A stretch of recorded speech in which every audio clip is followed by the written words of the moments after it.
Are you a business owner in Indianapolis or the state of Indiana who has an SBA 7 loan with a variable rate? These loans and rates have looked great in the past, but with rising interest rates, this is a very good time to look at your options. Hi, I'm Mike Wright with BizFundFirst.com and Foresight Business Funding here in Indianapolis, Indiana. In this video, we are discussing business loan options for Indiana businesses. We review how most interest rates on business loans are priced.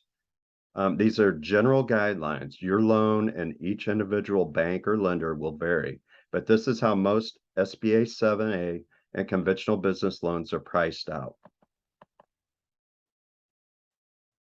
So how are rates determined? We'll show you SBA loans and how they compare to conventional loans. The question is whether this might be a good time for you to refinance your SBA loan for a less costly conventional loan.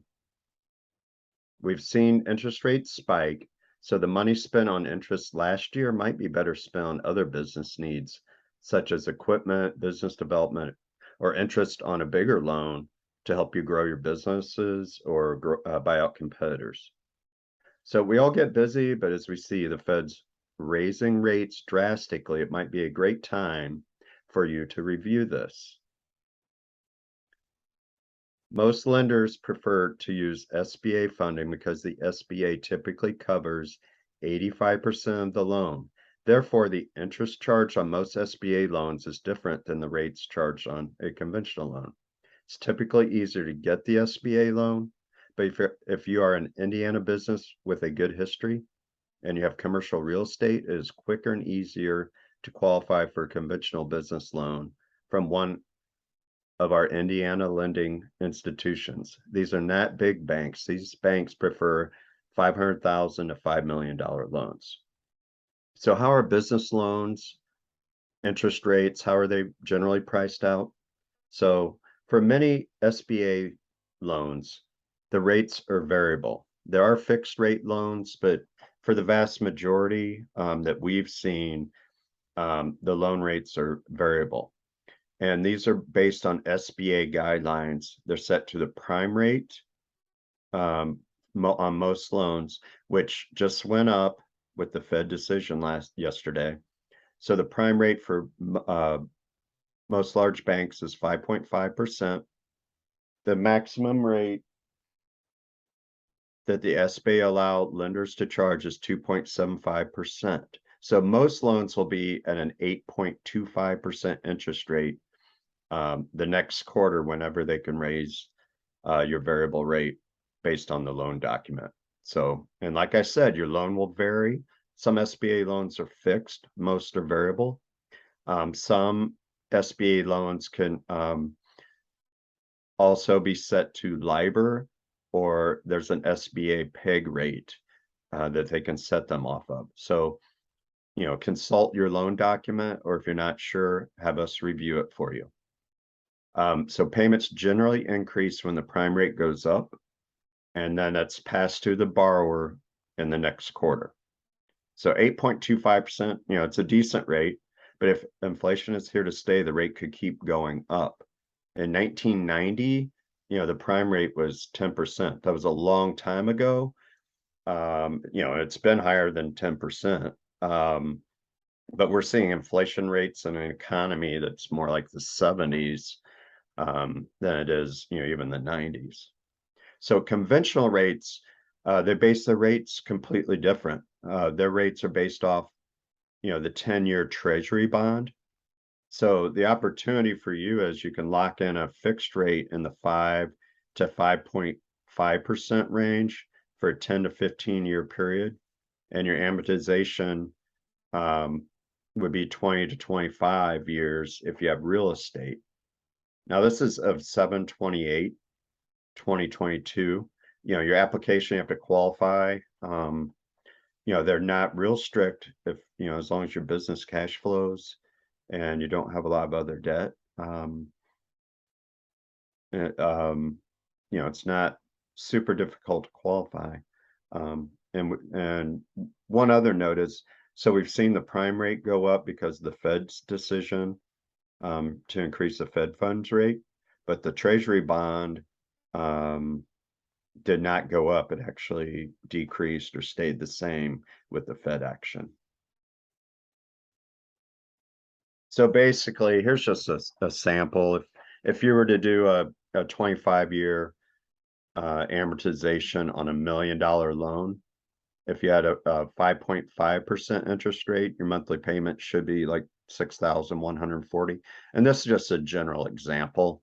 There'll be possibly other fees and things put in here, but generally speaking, you'd have about a $6,200 a month payment. Your total interest paid over 25 years at 5.5% is 842,000. If your SBA loan is at 8.25%, it could go back down, but from what we're seeing, it definitely seems like the trend that it could keep going up the way the economy is. So if you're at 8.25%, your monthly payments are almost $7,900 a month. And over that 25-year period, you're paying 1.3 million. So your savings would be, $500,000, $523,000. If you assume that rate, assume 25 years. And we do know, year one, you're probably going to save $20,000 in interest. And so, if you're running a business, 20,000, may or may not sound like a whole lot. But you have to think if you can either leverage that into a bigger loan to buy more equipment, or to lease a car, whatever it is, there's probably better use for that money than just, paying a bank. So here's a review of, what some of our Indiana conventional business loans, the overview, what they might look like. We have, between 5 and 8 or 9, they're smaller institutions. I mean, they're still pretty big, but but they're not household banking names that you see, big commercials and things like that. So they prefer loan amounts between 500,000 and probably to 5 million, but they'll go up to 10 million. Generally, they'll want 80% LTV. The rates, what we're seeing is 5 to 5.5, but I anticipate, if the bond goes up by the time this video comes out, I mean, and if you have 5% is going to be the best credit in the best situation. If you have, very good credit and a great business history, you're probably looking at 5.5. But if you've been dinged up a little bit, COVID got you, or whatever it might be, they may just add to the rate a little bit. So, you could see 6.5 or 7 possibly. Repayment terms are going to be typically, 10 to 15 years with, 25-year amortization if you have real estate. It typically should take, once we get all your documents, it should take 5 to 8 weeks at the max to have this, refinanced. Of course, that depends on if you're refinancing SBA, it depends on the SBA, and it also depends on the appraisals. So most industries are, accepted. Just need, cash flow, basically. We also can do projected based loans. We can do rural properties.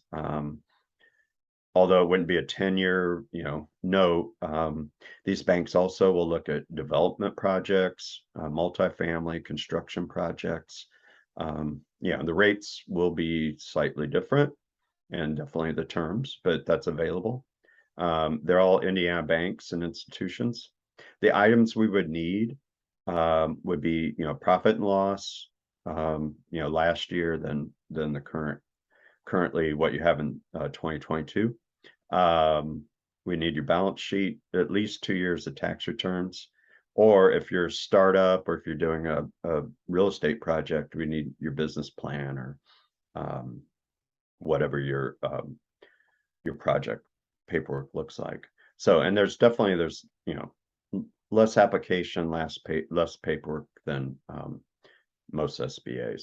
So, what would your business do with an extra $20,000 a year? Would you spend it on interest, equipment, business development?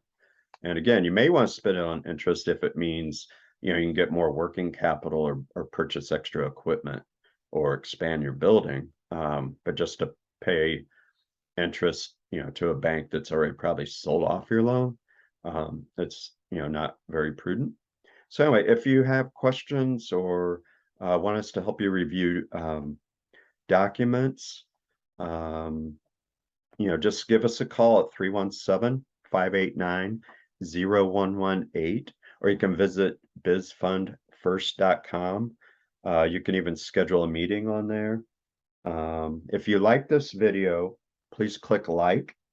If you'd like to be notified when we have new content on our channel, um, you know, regularly we'll put out content on all different types of financing topics and how to get funding, you know, tax credits, things like that.